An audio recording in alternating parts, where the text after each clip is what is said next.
नमस्कार। ऋषिकेश योग नगरी वर्ल्ड योगा कैपिटल के नाम से प्रसिद्ध है।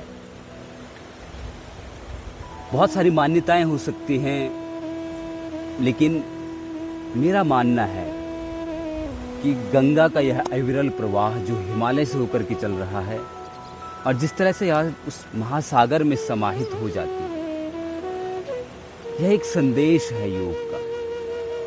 कैसे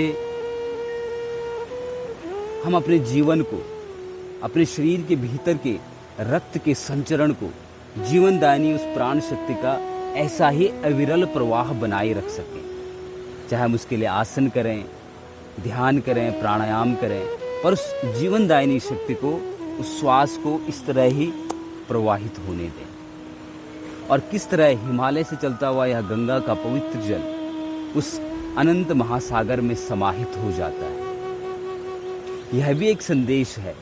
योग मतलब जोड़ना, टू कनेक्ट।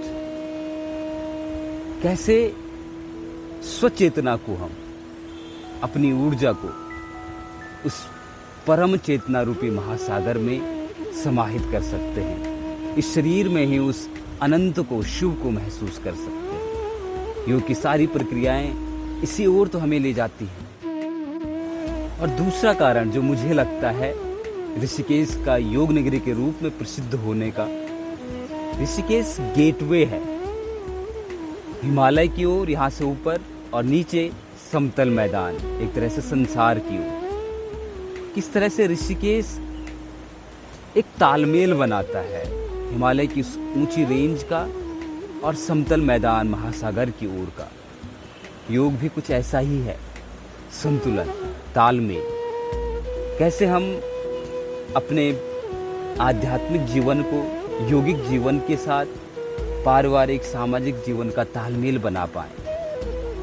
उस स्थान पे रहें जहां हम साक्षी भाव में हों, तटस्थ हों, दोनों ओर सम्मिलित हैं और किसी ओर भी नहीं है, शून्यता, शिव। इसीलिए मुझे लगता है यहाँ पे उस तरह की ऊर्जाएं लोगों को महसूस होती है। तो बहुत कुछ डेवलपमेंट हो गया है ऋषिकेश में। उस ऊर्जा को महसूस करना उतना आसान नहीं है, परंतु फिर भी कोई अगर अपने आप को योग में प्रतिस्थापित करे तो उस तरह की ऊर्जाएं निश्चित ही इस योग नगरी में हमें महसूस होंगी। तो आप भी जरूर कभी ऋषिकेश योग नगरी में आकर के अपनी योगिक साधना को कीजिएगा। बहुत बहुत धन्यवाद।